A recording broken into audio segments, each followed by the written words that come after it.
कशा आहात विद्यार्थी मित्रांनो, कसा चालू आहे अभ्यास? तर युनिव्हर्सल कोचिंग इन्स्टिट्यूटच्या डिजिटल प्लॅटफॉर्ममध्ये आपलं सर्वांचं मनापासून स्वागत आहे. तर मित्रांनो, पूर्व माध्यमिक शिष्यवृत्ती परीक्षा इयत्ता 8वी मधील विषय गणितमधील स्वाध्याय क्रमांक 21.1 जो की आपला महत्त्वमापन मधील क्षेत्रफळाशी संबंधित आहेत, तर तो आज आपण चालू करणार आहोत. तर चला चालू करूया.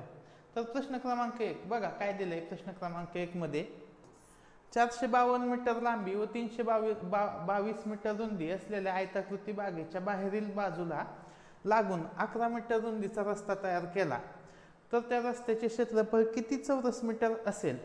आता हा 2019ला विचारलेला प्रश्न आहे आणि खाली सूचना काय दिली आहे की प्रश्नपत्रिकेतील सर्व पर्याय चुकीचे आहेत, पर्यायात योग्य बदल करून उत्तर दिले आहे. तर आपल्याला ते योग्य उत्तर शोधायचे. तर पहिलं तर समजून घेऊया की प्रश्न काय म्हणतोय. बघा की 452 मीटर लांबी आहे, अशी लांबी दिली 452 मीटर आणि रुंदी दिली 322 मीटर रुंदी. अशी ही बाग आहे, ही अशी बाग आहे आणि ह्या बागेच्या कडेने असा रस्ता केलाय आणि ह्या रस्त्याचं आपल्याला क्षेत्रफळ विचारलंय. ह्या रस्त्याचं तर ते क्षेत्रफळ कसं काढायचं की बाहेरच्या आयताचं क्षेत्रफळ काढू, आतल्या आयताचं क्षेत्रफळ काढू, म्हणजे त्यांची वजाबाकी केली की आपलं उत्तर काय येईल? रस्त्याचं क्षेत्रफळ. तर बघा हे अशा पद्धतीची डायग्राम असेल तर हे किती आलं? आतेला आलं 452 आणि ही किती आहे? बाजू 322. मग जो बाहेरचा आहे, बाहेरचा जो आयत आहे तर त्याची बाजू किती येईल? बघा हे 452 अधिक ही बाजू 11 आणि ही बाजू 11, म्हणजे टोटल किती वाढेल? बघा हे 11 आणि हे 11, म्हणजे 452 अधिक 22 किती झालं? 474. ह्याची बाजू किती झाली? 474 बाजू झाली. आणि ही झाली लांबी. आता रुंदी बघूया. रुंदी पण तशाच पद्धतीने वाढेल. हो का, इकडं 11 इकडे 11, म्हणजे 22 अशी रुंदी वाढेल. 322 आणि 22 किती झालं? 344. मग यामध्ये उत्तर शोधायचं आहे आपल्याला. ह्या भागाचं क्षेत्रफळ काढायचं आहे. तर आपल्याला काय काढावं लागेल की बाहेरच्या जो मोठा आयत आहे त्याचं क्षेत्रफळ काढावं लागेल आणि जो छोटा आयत आहे त्याचं क्षेत्रफळ, त्यांची वजाबाकी काय असेल? आपल्या प्रश्नाचे उत्तर असेल. तर काय येईल बघा. तर 474 आणि 344 यांचा गुणाकार करूया. तर 474 आणि 344 यांचा गुणाकार आला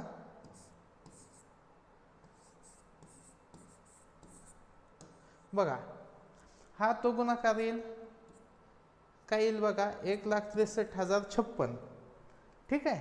आणि 452 आणि 322चा गुणाकार करूया. तो गुणाकार किती येईल? 1,45,544.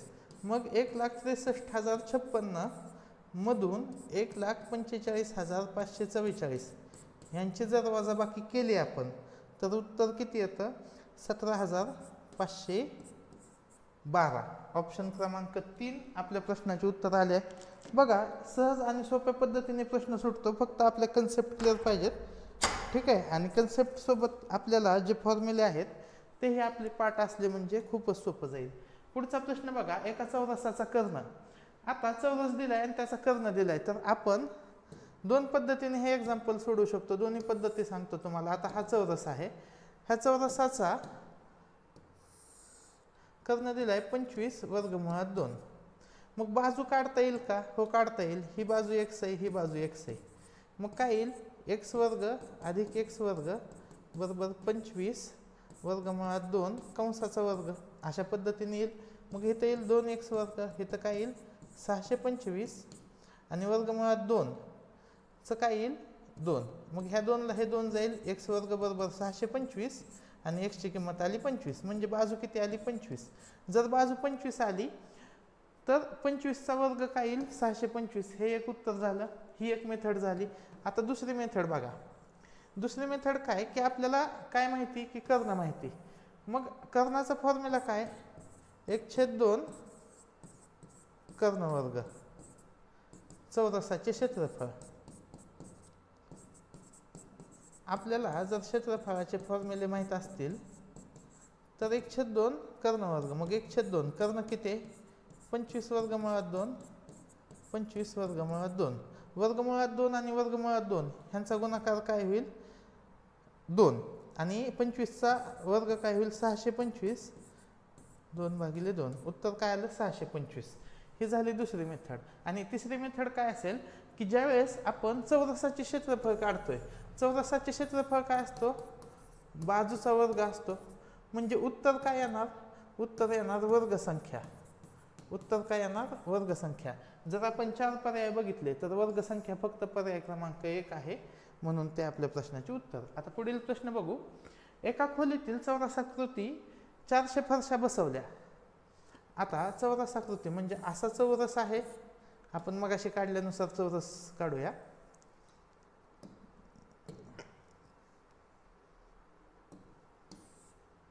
हा चौरस आहे आणि काय म्हणलंय जर फरशीची प्रत्येक बाजू निम्मी केली, ही एकच फरशी पकडली, अशा किती फरशा आहेत, अशा आहेत 400 फरशा, अशा किती आहेत 400, आपण एक फरशी पकडली, ही अशी आपण काय केली की त्याची बाजू निम्मी केली प्रत्येक बाजू, मग एका फरशीच्या किती फरशा झाल्या, एका फरशीच्या 4 फरशा झाल्या. ठीक आहे, आपल्याला किती बसवायच्या होत्या 400, 400च्या किती होतील, 400च्या 400 गुणिले 4 किती येतील 1600 फरशा होतील. ऑप्शन 4 आपल्या प्रश्नाचे उत्तर येईल. पुढील प्रश्न बघूया. एका आयताची परिमिती 56 सेंटीमीटर दिले, तर आयत काढून घेऊया आपण. चला, असा हा आयत, ठीक आहे आयत. मग त्याची परिमिती दिली 56, त्याची परिमिती किती दिली 56, त्याची लांबी दिली 16 आणि रुंदी आपल्याला विचारली, रुंदी आपण x मानूया, लांबी किती आली 16, 16 आणि 16. आता आपल्याला ह्याची परिमिती काढायची. आता परिमिती कशी येईल की 16 अधिक 16 अधिक x अधिक x, ही किती दिली आहे आपल्याला, तर ती दिली 56. मग 16 आणि 16 32, 32 अधिक 2x बरोबर 56, 2x बरोबर 56 वजा 32, हे आलं 24, 2x ची किंमत आली 24, x ची किंमत आली 24 भागिले 2 बरोबर 12, म्हणजे x ची किंमत किती आली 12, म्हणजे लांबी आली 16, रुंदी आली 12. मग आयताचे क्षेत्रफळ काय असतं, लांबी गुणिले रुंदी, 16 आणि 12चा गुणाकार येतो 192. पर्याय 4 आपल्या प्रश्नाचे उत्तर आले. पुढील प्रश्न बघा. एका अर्धवर्तुळाची परिमिती, मग अर्धवर्तुळ कसा असतो बघून घ्या. हा झाला अर्धवर्तुळ. मग अर्धवर्तुळाची परिमिती दिली, परिमिती काल मी शिकवलेल्या लेक्चरमध्ये की हिथून हे असं संपूर्ण अंतर, मग त्याचा फॉर्म्युला काय आहे, तर त्याचा फॉर्म्युला आहे 36/7 r. हा फॉर्म्युला आहे. हा किती आहे 108, r ची किंमत निघेल 108 गुणिले 7 भागिले 36, 36 त्रिक 108, 7 त्रिक 21, म्हणजे ही बाजू किती आली, रेडियस आली 21. ठीक आहे, त्रिज्या किती आली 21 आली. मग आपल्याला क्षेत्रफळ काढायचं आहे. अर्धवर्तुळाचे क्षेत्रफळ किती असते πr²/2. आता आपल्याला पाय माहिती 22/7, r माहिती आपण शोधलाय आताच 21, 21 किती वेळा आहे 2 वेळा, आणि भागाला काराला किती आहे 2 आहे. मग 2 ने 11ला 22ला भाग गेला 11, 7 त्रिक 21, 11 त्रिक 33, 33 आणि 21चा गुणाकार किती येतो 693. ऑप्शन 4 आपल्या प्रश्नाचे उत्तर येईल. पुढील प्रश्न बघूया. एका चौरसाचे क्षेत्रफळ 100 सेंटीमीटर आहे. चौरस काढून घेऊया आपण. तर त्या चौरसात आतून स्पर्श करणाऱ्या वर्तुळाची त्रिज्या, मग बघा अशा पद्धतीने तो चौरस येईल. ठीक आहे, चौरसाचे क्षेत्रफळ किती आहे, चौरसाचे क्षेत्रफळ आहे 100 चौरस सेंटीमीटर पाहिजे, चौरस सेंटीमीटर आहे, म्हणजे चौरसाची बाजू किती आली 10, चौरसाची ही बाजू किती आली 10 आली. मग त्रिज्या किती आली, त्रिज्या किती आली 10च्या निम्मी 5. ऑप्शन 1 आपल्या प्रश्नाचे उत्तर आले. पुढील प्रश्न बघू. एका सभागृहाची लांबी 20 मीटर व रुंदी 17 मीटर आहे. मग सभागृह कशा पद्धतीचे असेल बघूया आपण. हे अशा पद्धतीचे सभागृह बघू की हे 17 आहे रुंदी आहे 17, लांबी आहे 20. ठीक आहे. त्या सभागृहात 1/2 अर्धा मीटर म्हणजे अशा फरशा बसवायच्या आहेत. तर चौरसाकृती फरशी आहे. मग चौरसाकृती अर्धा मीटर म्हणजेच काय 1/2 किंवा 0.5 असं ते क्षेत्रफळ येईल. ठीक आहे. तर फरशा बसवायच्या आहेत. तर अशा किती फरशा लागतील? तर आपल्याला एक तर काय करावं लागेल, किती सभागृहाचं क्षेत्रफळ, सभागृहाचे क्षेत्रफळ भागिले फरशीचे क्षेत्रफळ. यावरून आपल्याला काय निघेल की फरशीची संख्या, फरशांची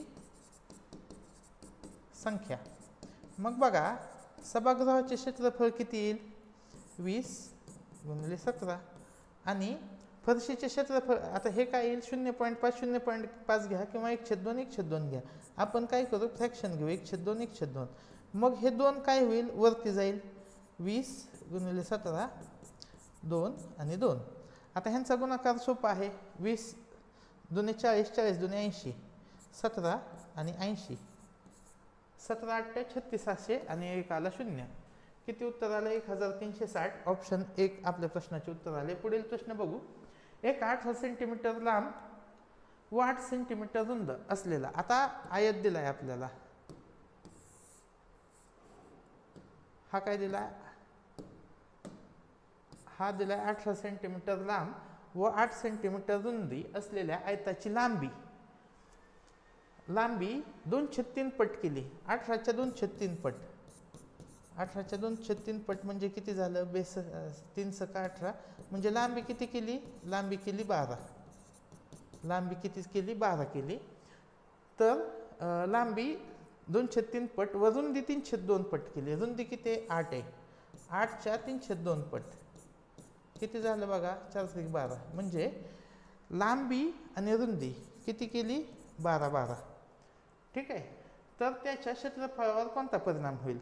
मग आता क्षेत्रफळ काढू. 18 आणि 8चा गुणाकार किती आला 144 आणि ह्या 12 आणि 12चा गुणाकार किती आला 144. म्हणजे लांबी आणि रुंदीमध्ये काय फरक पडला आहे का.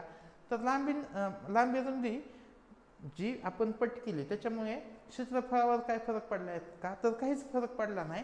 क्षेत्रफळ काय झालंय तेवढंच राहिलंय. ऑप्शन 1 आपल्या प्रश्नाचे उत्तर आले. पुढील प्रश्न बघू. एका बागेची लांबी 200 मीटर असून क्षेत्रफळ 3 हेक्टर 20 आर आहे. तर बागेची रुंदी किती. आता बघा ही अशी बाग, ठीक आहे.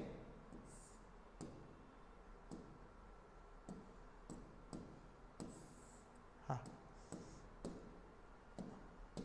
ही बाग, हे जी आपल्याला लांबी किती दिले 200 मीटर आणि क्षेत्रफळ किती दिले 3 हेक्टर 20 आर म्हणजेच किती 32,000 एम वर्ग दिले आणि आपल्याला हे विचारलंय. मग काय करावं लागेल की 200 गुणिले y म्हणजे ही लांबी बरोबर किती 32,000 भागूया 32,000 भागिले 200. 200 गेले हे आलं 160 मीटर रुंदी ही आपल्या प्रश्नाचे उत्तर येईल. बघा 3 हेक्टर आणि 20 आरचे कन्व्हर्जन आपल्याला जमले पाहिजे. ते किती येईल तर ते 32,000 येईल. समजतंय हे लक्षात ठेवा. पुढील प्रश्न बघू. एका वर्तुळाचा परिघ 88 सेंटीमीटर. आता वर्तुळ आहे असे हे वर्तुळ आहे याचा परिघ किती दिलाय 88 सेंटीमीटर. मग मला सांगा वर्तुळाचा परिघ काय असतो 2πr किती दिलाय 88. एक गोष्ट लक्षात ठेवा. तुम्हाला एक महत्त्वाची गोष्ट सांगतो की बघा वर्तुळाचा परिघ एक टेबल आहे. तो टेबल शाळेमध्ये घेतलाच असेल. तर वर्तुळाचा परिघ त्रिज्या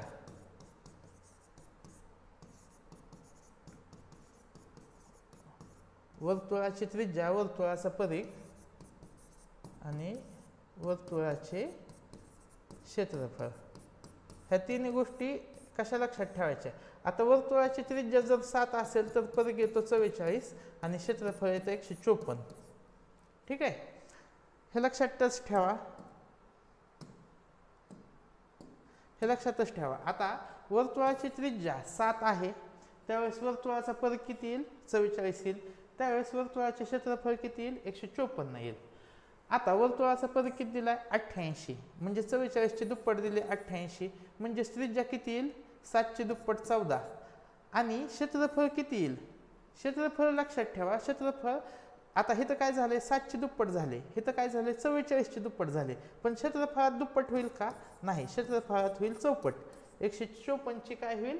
चौपट. 154 ची चौपट असते 616, उत्तर आलं 616. ही एक मेथड झाली, ही लक्षात ठेवा, हे खूप महत्त्वाचं आहे. आता मगाशी आपल्याला एक एक्झाम्पल आलं, त्यामध्ये काय होतं की 21 त्रिज्या होती, म्हणजेच काय होईल? 154 ची काय होईल?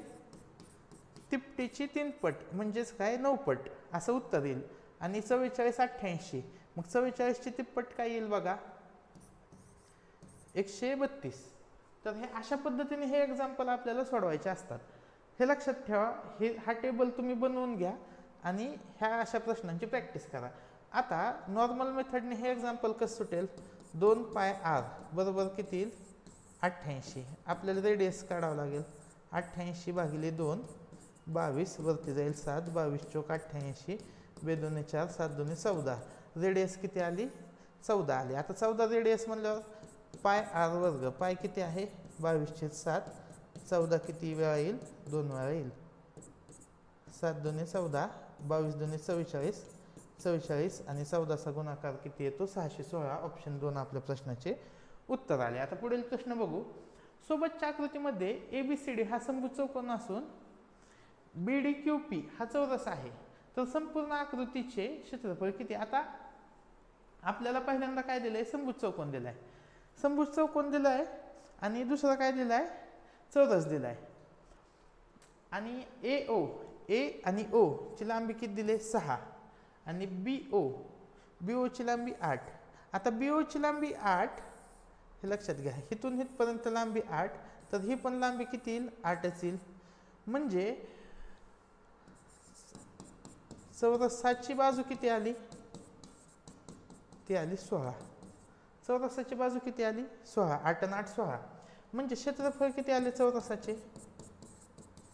16चा वर्ग 256. मग चौरसाचं तर निघलंय, मग आपल्याला काय काढायचंय? ह्या त्रिकोणाचं काढायचंय. ADB, त्रिकोण ADB चं क्षेत्रफळ काढायचंय. ते कसं येईल? 1/2 बेस इंटू हाईट. आता बेस काय आहे यामध्ये? 8 आणि 8 16. इकडे लिहूया आपण. त्रिकोण ADB 1/2 बेस इंटू हाईट, पाया गुणिले उंची. पाया किती आला? 16. उंची किती आली? 6. 2 ने 16 ला भागलं किती आलं? 8. 8 × 48. मग मला सांगा 256 हे चौरसाचा क्षेत्रफळ आलं आणि ह्यावरच्या त्रिकोणाचं किती आलं? 48. 256 आणि 48 यांची बेरीज किती आली? 304. ऑप्शन 2 आपल्या प्रश्नाचे उत्तर आले. ही झाली एक मेथड. आता दुसरी मेथड आहे का? दुसऱ्या मेथडमध्ये आपण काय करू शकतो? लक्षात घ्या की ह्या दोन आकृत्या कशात एकमेकांमध्ये निम्मी आकृती काय आहे? हे जी समभुज चौकोनाची निम्मी आकृती ही चौरसात आहे. मग पहिल्यांदा काय काढू शकतो की समभुज चौकोनाचे क्षेत्रफळ काढायचे. समभुज चौकोनाचे क्षेत्रफळ किती असतं? 1/2 कर्ण 1 गुणिले कर्ण 2. मग काय येईल? 1 कर्ण किती आला बघा? 8 आणि 8 16. 8 आणि 8 16. 6 आणि 6 12. हे किती आलं? 12 × 8 = 96. म्हणजे समभुज चौकोनाचे क्षेत्रफळ आले 96. ठीक आहे. आणि जो मोठा चौरस आहे त्याचं किती आलं? 256. ह्यांची बेरीज केली ती किती आली? 352. 352 मधून परत हा त्रिकोण आपल्याला वजा करावा लागेल. ह्या त्रिकोण किती आला? 48. उत्तर किती आलं? 304. मग हे करण्यापेक्षा जी आपली पहिली मेथड आहे ती सोपी जाते आणि त्याच मेथडने सॉल्व्ह करा. ठीक आहे. काही वेळेस ही मेथड पुस्तकात दिली जाऊ शकते, त्याच्यामुळं मी दोन्ही मेथड समजावल्या. आता पुढील प्रश्न बघू. कोणत्या आकृतीची केवळ परिमिती दिली असता क्षेत्रफळ काढता येते. जर आयत दिला आपल्याला परिमिती दिली समजा 20, तर ह्याची लांबी किती आणि रुंदी किती हे काढू शकतो का आपण परिमितीवरून? नाही काढू शकत. मग आपण आयताचं क्षेत्रफळ नाही काढू शकत. समलंब चौकोनात तर आपण काढू शकत नाही, समांतर भुजमध्ये पण नाही. फक्त आपण चौरसाची दिली, समजा चौरसाची काय दिलं आपल्याला 20 दिली परिमिती, तर बाजू किती आली? प्रत्येक बाजू आली 5, तर क्षेत्रफळ सहज काढता येईल. 5 5 25. पुढील प्रश्न बघू. एका आयताची लांबी, आयत काढून घेऊया. हा आयताची लांबी किती दिली? 4m अधिक 3. रुंदी किती दिली? 3m अधिक 1. त्याची परिमिती दिली 50. मग आता मला सांगा आयताची परिमिती काय असती? 2 गुणिले लांबी अधिक रुंदी काय असते? आयताची परिमिती.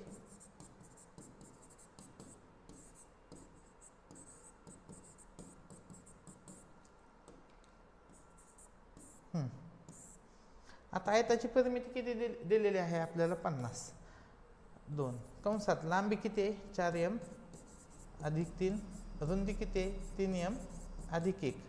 4 आणि 3 7. 7m अधिक 4 आणि बाहेर किती आहे? 2. आता हे 2 इकडे भागाकाराला जाईल, हे येईल 25. 7m अधिक 4 बरोबर 25. मग 7m बरोबर काय येईल? 25 वजा 4 किती आलं? 21. 7m ची किंमत किती आली? 21. m ची किंमत काय आली? 21 भागिले 7. m ची किंमत आली 3. आता m ची किंमत 3 आली. 3 किंमत आपण ह्याच्यात ठेवूया. 4 त्रिक 12, 12 आणि 3 15, 3 त्रिक 9, 9 ने 1 10. म्हणजे ह्या जो आयत आहे त्याची लांबी आली 15 आणि रुंदी आली 10. 15 आणि 10 चा गुणाकार किती येईल? 150. ऑप्शन 3 आपल्या प्रश्नाचे उत्तर येईल. पुढील प्रश्न बघू. 44 सेंटीमीटर परिमिती असलेल्या चौरसाचे क्षेत्रफळ. आता हा चौरस आहे आणि याची परिमिती किती आहे? 44. मग 44 म्हणल्यावर बाजू किती आली? 11 11. ठीक आहे, 44 ला 4 ने भागलं की बाजू मिळते. मग 11 आणि 11 चा गुणाकार किती आला? 121. 121 काय आलं? चौरसाचे क्षेत्रफळ आले. आता 44 सेंटीमीटर परिघ. आता मी मगाशी सांगितलं की 44 सेंटीमीटर परिघ असेल त्यावेळेस त्रिज्या किती असेल? त्यावेळेस त्रिज्या असेल 7 आणि क्षेत्रफळ किती असेल? 154. मग 154 क्षेत्रफळ आलं वर्तुळाचं. मग 154 हे 121 पेक्षा कितीने मोठं आहे? तर ते आहे 33 ने. उत्तर येईल 33 चौरस सेंटीमीटर. आणि अशा पद्धतीने आपण जे क्षेत्रफळ आहे त्याच्यावरील जो स्वाध्याय आहे 21.1 हा कंप्लीट केलेला आहे. पुढील लेक्चरमध्ये आपण स्वाध्याय क्रमांक 21.2 घेऊन येत आहोत आणि त्याच्यानंतर पृष्ठफळ आणि घनफळावरचे एक्झाम्पल. तर अशा पद्धतीने आपण सिलेबस कव्हर करणार आहोत. तर हा व्हिडिओ कसा वाटला हे मला कमेंट सेक्शनमध्ये सांगा. ही सिरीज तुम्हाला कशी वाटते आणि व्हिडिओ आवडल्यास नक्की लाईक करा, आपल्या मित्रांना शेअर करा. धन्यवाद.